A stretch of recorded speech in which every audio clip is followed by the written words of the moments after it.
Selamat malam rekan Lensa SN, ketemu lagi dengan saya Agus Harizal Alusyikmat, pemimpin redaksi Suara Nusantara dan koran sn.com di Ulas Berita episode ketiga. Dan seperti biasa malam hari ini saya ditemani Dedi Suhendra yang kesehariannya adalah redaktur pelaksana. Selamat malam, Ded. Malam, Kak. Dan malam ini adalah hari raya tahun baru Cina ya, atau hari raya Imlek ya. Dan khusus malam ini saya memakai baju warna merah yang bermotifkan naga ya.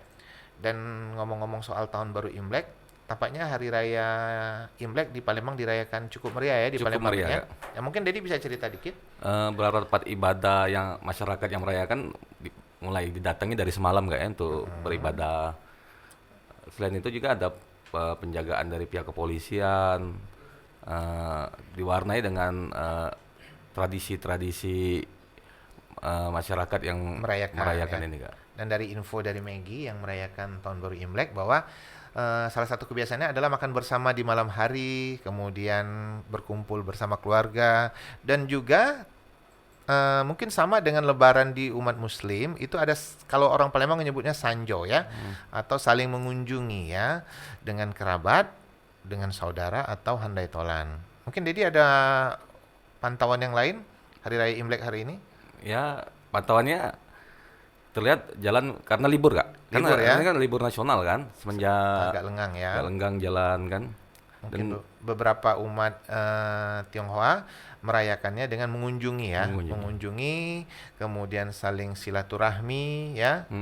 Kemudian untuk kita ketahui juga bahwa berkah bagi kita semua bahwa tahun baru Imlek atau hari raya Cina ini sudah menjadi libur nasional ya. Libur nasional ya. Dan ini ditetapkan sejak era kepemimpinan Presiden Gus Dur ya.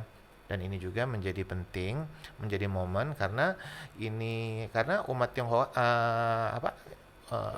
Tionghoa adalah bagian dari warga negara Indonesia ya. Mungkin ada cerita lain Maggie? Hari ini Sanjo dengan siapa saja hari ini? Dengan teman kelas. Dengan teman kelas. Ada berapa rumah hari ini Maggie yang disanjoi? 10. Ada 10. Oh, lumayan banyak itu ya. Makan banyak juga ya. Makan banyak ya. Oke ya, selamat tahun baru Cina ya. Dan tahun ini ada sionya sio Macan. Sio harimau. Sio harimau ya. Iya. Dedi sendiri ngomong-ngomong sio apa nih? Kelinci Kak. Sio kelinci ya. Oke, sekali lagi gongsi pacai. Gongsi pacai. Kebahagiaan untuk kita semua dan kesejahteraan dan kemakmuran ada di kita semua ya. Oke, kita langsung ke ulas berita, Ded ya. Iya Kak. Dan ulas berita malam hari ini seperti biasa yang menjadi viral ya di Suara Nusantara dan koran sn.com adalah tentang pemberitaan dugaan korupsi Masjid Sriwijaya. Dan pemberitaan terakhir apa ini, Ded? Pemberitaan terakhir persidangan Kak ya. 4 terdakwa dan 2 terdakwa tersangka lain akan disidangkan Kak ya. Akan disidangkan ya. Tapi proses ini kan panjang Kak. Sudah cukup panjang ya. Cukup panjang. Dan ada beberapa pihak yang mulai sudah ada penyitaan aset waktu itu ya kalau nggak Sudah salah. Kak, penyitaan aset saat terdakwa yang sudah diponis kan. Kan sejauh ini kan sudah ada 12 tersangka, 6 terdakwa yang sudah diponis kan. Sudah diponis ya. Tahan untuk orang yang sudah sita asetnya ya. Nama-namanya kan. Nama-namanya itu ada di koran sn.com ya.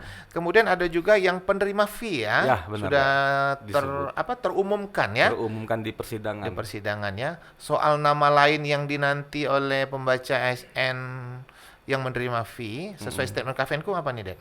Kalau menerima fee nanti akan diungkap di persidangan Kak ya. Dan jika memang ada fakta yang memang mengungkap nama-nama tertentu, nama-nama pihak lain ya akan didalami dan akan dilakukan penyidikan oleh Kejati Sumsel Kak. Oke. Dan khusus untuk pembaca SN dan penikmat YouTube Lensa SN ini sudah ada mulai masukan untuk menghadirkan beberapa tokoh, Iya, benar Kak. kemudian pengamat, kemudian mungkin yang bersentuh aparat hukum yang bersentuhan ya. Nantikan tokoh-tokoh penting yang akan membahas dan mengamati masalah dugaan korupsi Masjid Sriwijaya ini ya di podcast Lensa SN berikutnya ya. Ya, Ded, ya. Mungkin ada lagi tentang dugaan Masjid Sriwijaya yang terbaru yang terupdate. Mungkin yang teranyar nih ya, Kamis nanti ada sidang yang 2 tersangka baru nih Kak, sidang perdana Kak. Oh, ya kita nantikan saja ya. Dan kemarin ada eksepsi ya. SFC. Ya, dan kita nanti. Dan untuk lebih lengkapnya itu ada baiknya penikmat berita Lensa penikmat koran SN untuk membaca langsung ya di Iya, koran benar, Kak. SN.com. Di koran Lengkap sekali SN.com, beritanya kan. ah. Ada per item berita. Kadang-kadang untuk satu kali persidangan kami bagi menjadi 6 berita. 6 berita. Yang terakhir itu jadi berapa berita dan? Yang terakhir itu kita pecah 4 berita, Kak. Pecah 4 berita ya. Kemudian untuk pengumuman juga untuk penikmat lensa SN, mulai besok kami akan menghadirkan tokoh ya, tokoh untuk hadir di podcast ini ya. Nah, memang untuk edisi perdana, edisi kedua, dan malam ini adalah episode ketiga. Ini adalah permulaan, katakanlah nganyari kata orang Bang ya. Kami berdua dengan berbincang ulas berita. Dan untuk berikutnya ulas berita cukup 1 minggu itu 2 kali nih itu ya Maggie ya. 2 kali, atau kalaupun memang ada krusial itu 3 kali ya. Dan untuk berikutnya itu podcast wawancara dengan tokoh-tokoh yang menimbulkan inspirasi ya menurut kesan Denny ya. Denny ada tim kreatif belakang, apa kabar Den?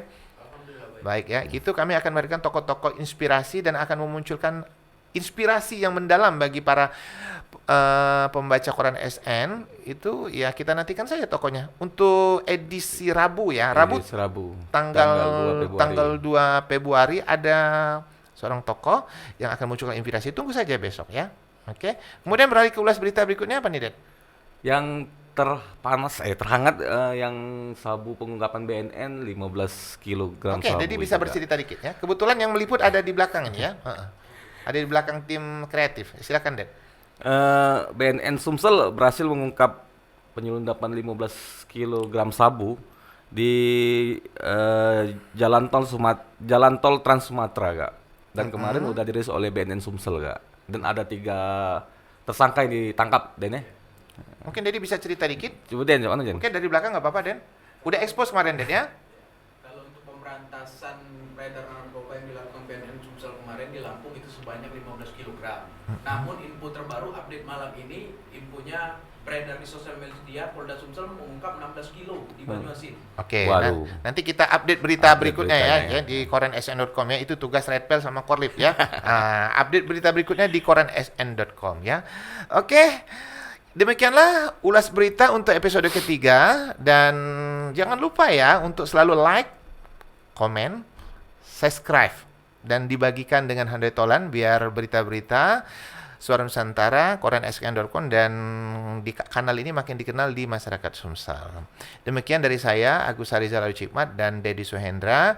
Sampai jumpa di ulas berita berikutnya. Selamat malam. Malam.